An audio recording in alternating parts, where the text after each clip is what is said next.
টুম্পার কথায় এবার বিতর্ক নিল নতুন মোড়। জিতুকে নিয়ে একই বলল অভিনেত্রী। বিস্তারিত জানতে ভিডিওটি দেখুন।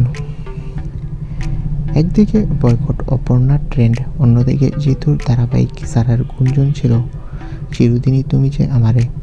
এখন সামাজিক মাধ্যমে আলোচনার কেন্দ্রবিন্দু, কিন্তু সব উত্তর পরিস্থিতির মাঝেই একেবারে অন্যরকম সুরে কথা বললেন জিতুর সহ অভিনেত্রী টুম্পা ঘোষ।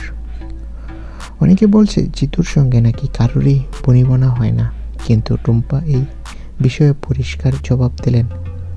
তার কথা সত্যি বলতে আমি অভিনয়ের বাইরে খুব কম কথা বলি কারোর সঙ্গে। সেটে গেলেই আমার ফোকাস থাকে শুধু কাজের উপর।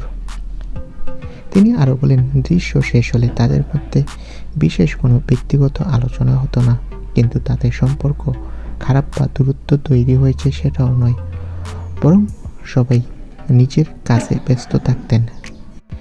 এই মন্তব্যে একটা বিষয় পরিষ্কার, সব গুজবের মধ্যে সত্যিটা হয়তো এতটা নাটকীয় নয়। জিতু হয়তো একটু চুপচাপ, নিজের মতো চরিত্র নিয়ে সিরিয়াস, কিন্তু তাই বলে তিনি সহ অভিনেত্রীদের সঙ্গে খারাপ ব্যবহার করেন এমন কোনো স্পষ্ট প্রমাণ মেলেননি টুম্পার কথায়। সবচেয়ে বেশি কষ্ট লাগে যখন ব্যক্তিগত জটিলতা একটা গোটা ধারাবাহিকের ভবিষ্যৎকে প্রশ্নের মুখে ফেলে দেয়। টুম্পার কথায় কিন্তু জিতুর ভালো দিকই ফুটে উঠেছে।